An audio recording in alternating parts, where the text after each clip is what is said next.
Halo selamat pagi, siang, sore, malam, jam berapapun ketemu dengan channel ini lagi. Kali ini kita mau ngebahas sedikit politik karena ada sedikit yang menggelitik.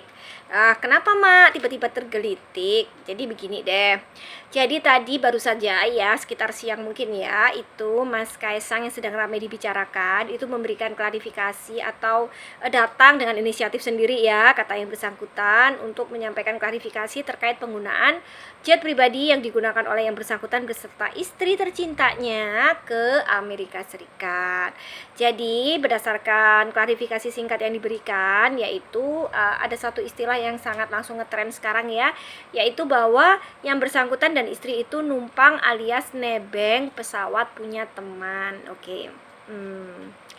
Ya sebenarnya kita nggak bisa salahin juga ya, dalam artian dia punya teman yang benar-benar punya segalanya dan temannya itu ikhlas rela memberikan alat transportasi atau meminjamkan alat transportasinya atau bagaimana ya kepada yang bersangkutan ya. Mungkin karena kita tidak punya teman yang mau meminjamkan, contohlah misalnya kita perlu pergi kemana terus kemudian keluar kota terus dan dengan anak kita, dengan keluarga kita, lalu ada teman yang berbaik hati, ya udah deh pakai aja mobilnya gini, silahkan pakai sampai kalau kamu perlu kemana gitu ya. Mungkin doanya ya semoga kita bisa ketemu teman yang seperti itu ya, ataupun jika Anda punya mobil Anda juga bisa, kita bisa secara ikhlas meminjamkan atau ya silahkan pakai aja semacam itu. Nah tapi kita tidak bahas misalnya memiliki teman yang seperti itu ya, mungkin rezekinya Mas Kaisang ya.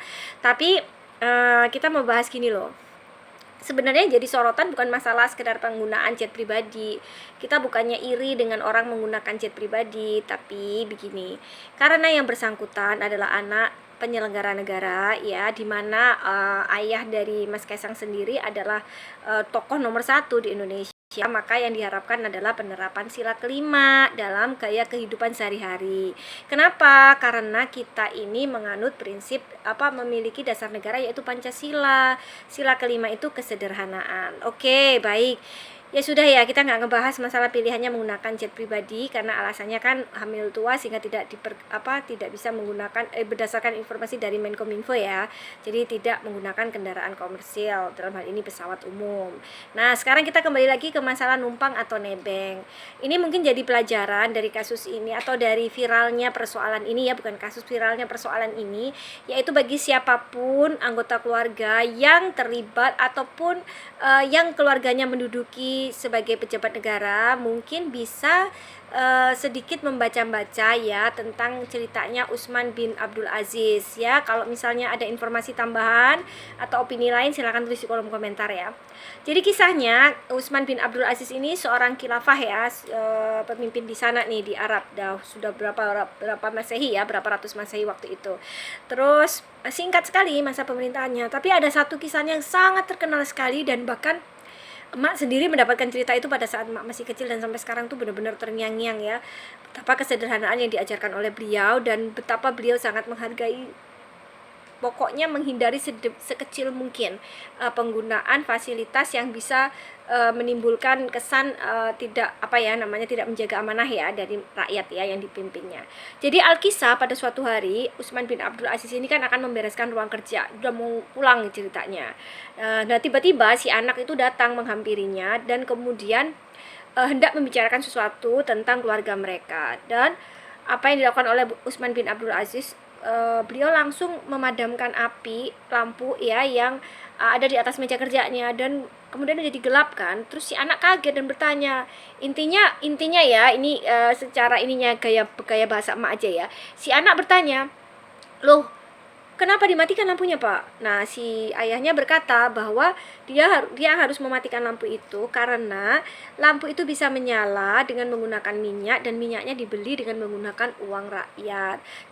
Dan karena yang dibicarakan bukan masalah rakyat, bukan masalah yang dipimpin, tapi menyangkut masalah keluarga, maka tidak seharusnya menggunakan lampu itu semacam itu, lalu dimatikan dan mereka berbicara mengenai hal yang bersifat keluarga.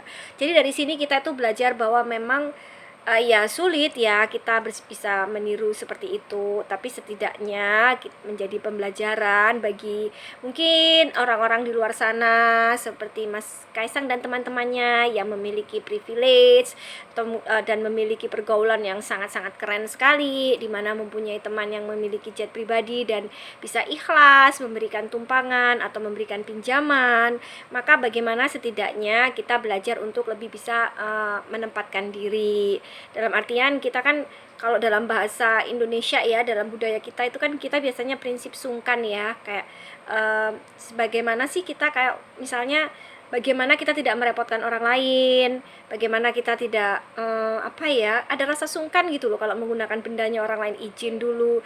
Terus juga kalau misalnya misalnya kita mau pinjam pun kita pikir-pikir dulu gitu ya, maksudnya ya kembali lagi orang Indonesia kita biasanya kan budaya sungkannya itu ya sekarang mungkin apakah ini sudah mulai luntur atau bagaimana, tapi setidaknya sebisa mungkin sih sungkan masih tetap dipertahankan, karena dengan ada sungkan kita tuh di dalam hati kalau mau misalnya mau menggunakan bendanya orang lain kita juga pikir berulang kali gitu. Nah selain itu, selain sungkan kita menggunakan benda orang lain, juga kita sungkan takutnya berjaga-jaga apakah ini ada konflik of interest, konflik kepentingan karena keluarga saya memiliki jabatan atau posisi tertentu, jadi kita lebih saling menjaga. Jadi mungkin dari persoalan ini menjadi pembelajaran bersama, terkhusus buat Mas Kaisang juga, terus keluarga, dan khususnya juga buat teman-teman lain, teman-teman netizen lain gitu ya.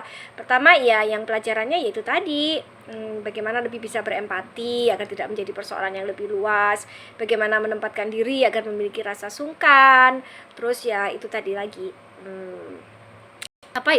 meskipun teman kita mampu bisa memberi kita banyak hal dan mereka ikhlas memberikannya kepada kita, ya misalnya kita gratitude-nya, rasa terima kasihnya juga tidak perlu untuk menunjukkan kemewahan dan sebagainya.